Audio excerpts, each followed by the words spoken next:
네, 글로벌 주요 경제 지표와 이슈, 국내 시장 전략까지 자세히 세워보는 시간입니다. 교보증권 김형렬 투자전략팀장과 함께하겠습니다. 안녕하세요. 네, 안녕하십니까. 미국 증시가 혼조세로 마감이 됐습니다. 일단 긍정적인 주택 지표에 비해서 기업들의 실적은 약간 지지부진하지 않았나 싶었는데요. 우리나라 기업들 과연 4분기 실적이 어떻게 될지 궁금합니다. 실적 전망은 어떤가요? 네, 이제 약 한 달 반 가량이 현재 일정이 남아있기 때문에 남은 기간 우리 기업들이 얼마나 피치를 올려줄 수 있는지가 가장 중요해 보이는데요. 하지만 4분기 주식시장에 대해서는 점검할 것이 있습니다. 오늘 HP의 대규모 어떤 적자 전환 소식 등이 전해지는 모습에서 가장 큰 이유는 보유하고 있는 계열사의 어떤 분식회계 문제가 어떤 자산 가격 하락으로 직결됐었던 모습 등이 나왔는데요. 우리 기업들은 대부분 또 12월 결산 법인입니다. 그러다 보니까 한 해에 반영하지 못했었던 다양한 비용 요인을 결산이 마감되기 직전에 반영시키는 경우들이 많은 만큼 전체적으로 순이익에 대한 감소 정도가 상당히 크다라는 점입니다. 과연 이번 4분기에 우리 기업들이 어느 정도의 비용 반영을 하는지를 점검하는 것이 가장 중요하다고 볼 수가 있겠고요. 이런 비경상적인 어떤 요건을 제외하더라도 전반적으로 우리 기업들의 어떤 실적에 대한 센티먼트는 그렇게 좋은 편은 아닙니다. 이미 3분기 실적에서 그런 변화 등이 감지되었던 상황인데요. 준비된 자료 화면으로 살펴보시면 남은 11월과 현재 12월 올해 평균 수출일 정도가 진행되더라도 올해의 수출은 작년과 비교해 봤을 때 조금 줄어들었을 것으로 현재 추정이 되고 있는 상태입니다.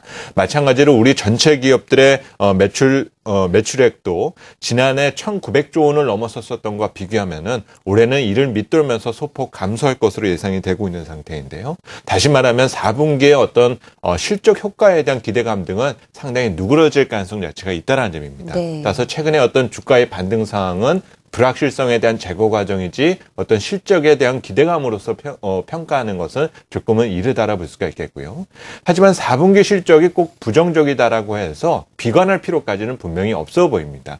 우리 기업들의 연간 순이익 추이를 살펴보면 분명히 금융위기 이전과 이후의 상황이 달라졌다는 점을 눈으로 확인할 수가 있는데요.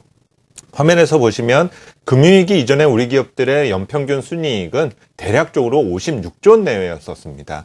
이랬던 것이 금융위기를 겪고 나니까 최근 2010년 이후에 3년 동안 대략적으로 95조대 중반을 넘어서는 어떤 실적에 대한 레벨업이 나타났다는 점입니다. 이런 요인 때문에 우리 종합주가지수가 계속 1900대 후반 내지는 1800 내외에서의 어떤 등락을 계속 버틸 수 있게 되는 것은 이처럼 실적에 대한 기대 요인 등이 분명히 남아있다는 점입니다. 이제 2013년에 얼마나 실적이 개선되느냐가 가장 중요한데요. 올해 가장 실적이 좋았던 거는 IT와 자동차 등과 같은 소비재 관련 산업들이었습니다. 이들의 실적에 대한 성장세가 유지되는 것이 가장 중요하다고 볼 수가 있고요. 올해 부진했었던 생산재 산업, 조선이라든지 건설, 철강, 화학 등과 같은 이런 산업재 소재 관련 산업들은 분명히 작년과 비교했을 때 올해 이익이 감익 영역에 들어와 있는 상태인데 내년에 이익 개선에 대한 기대감이 분명히 크다는 점입니다. 과연 2011년 수준으로 되돌아갈 수 있는지 여부가 가장 중요한 만큼 2013년 주식시장에서는 소비재 산업의 이익의 지속성 그리고 생산재 산업의 이익의 복원 과정이 가장 중요한 관전 포인트가 될 것으로 예상이 되어집니다. 네. 현재 부진한 산업의 실적 개선에 대해서는 증권사나 애널리스트들이 항상 얘기하는 부분입니다. 저점이다. 바닥을 지나고 있다라는 얘기 많이 들으시죠. 하지만 투자자 입장에서 정말 믿을 수 있는 근거가 있는가 하는 부분이 가장 중요한데요. 있습니까? 그렇습니다. 오늘도 앞서 뉴스에서 잠시 보셨겠지만 네. 전반적으로 현재 경기 여건 자체가 좋지는 않은 상태입니다. 세계 경제에 대한 어떤 침체 영향은 우리 경제에도 분명 부정적인 영향을 줄 수 있는 부분이 있을 거고요.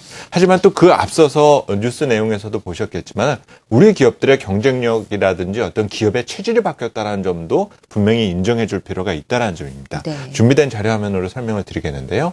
앞서 제가 생산재 산업은 올해 이익이 작년과 비교해서 줄어들었다라고 말씀을 드렸습니다.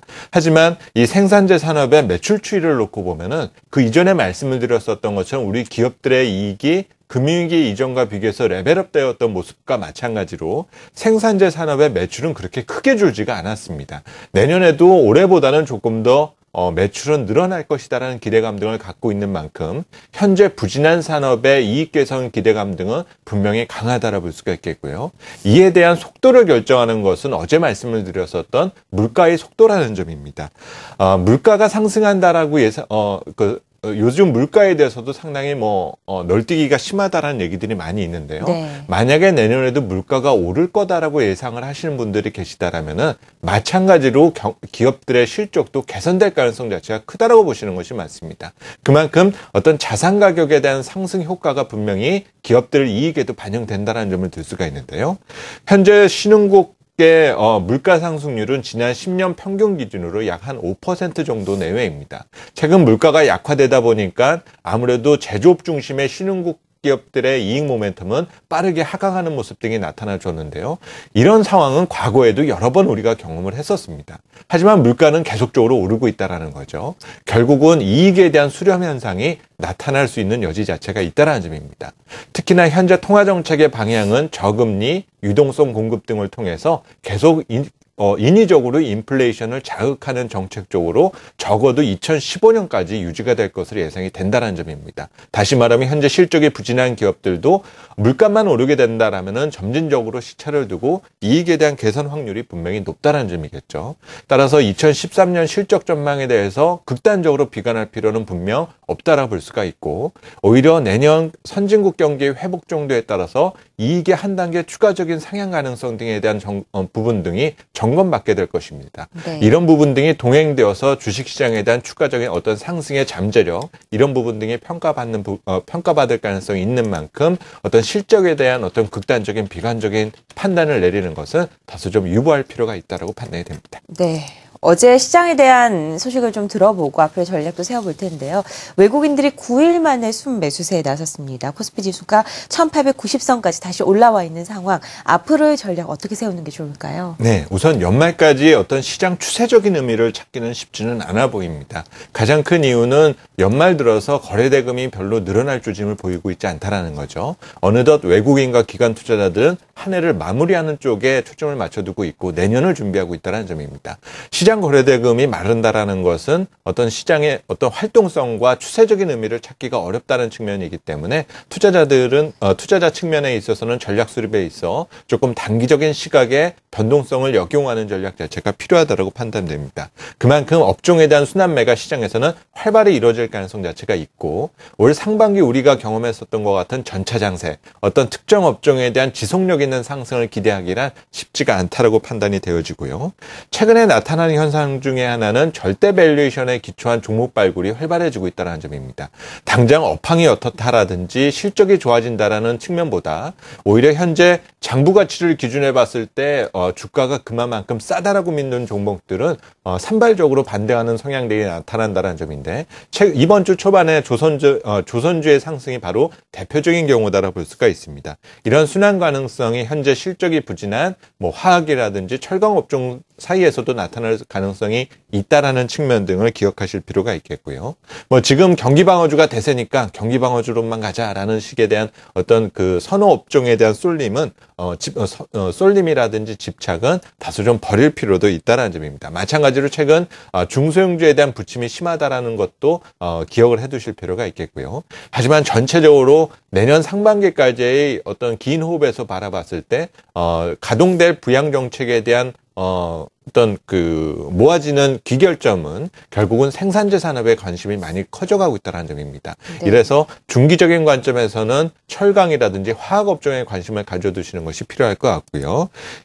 내년의 전반적인 유망업종에 대한 분류 등을 살펴보면 여전히 모멘텀이 좋고 여러 가지 시장의 어떤 수급이 양호한 경기방어주들에 대한 관심이 유지될 가능성은 분명히 있습니다. 하지만 밸류에이션을 기준해서 봤을 때 음식료라든지 통신 서비스 등과 같은 현재 경기 방어주들의 경우는 밸류에이션이 분명 목에 차는 부분 등이 커져가고 있고, 절대 어떤 밸류에이션 관점에서 생산재 산업의 어떤 모멘텀 전환만 가능하게 된다라면은 분명히 바닥권에 위치해 있다는 점 등은 분명히 동의를 받을 가능성이 있다는 점입니다. 따라서 전체적으로 추세가 없는 연말까지 시장 전략은 단기적으로 발생되는 어떤 그 수급에 대한 변화, 그리고 주가에 대한 반발력을 이용하는 어떤 단기 트레이딩 전략에 초점을 맞춰두신 것이 중요해 보이고요. 하지만 내년 상반기까지 긴 호흡에서 놓고 본다면 빠져도 너무 빠졌다라고 생각되는 종목들, 철강이라든지 화학, 하다못해서 금융업종들도 관심의 대상이 될 수도 있다는 점입니다. 이런 종목들을 발굴해서 관심을 가져두는 것이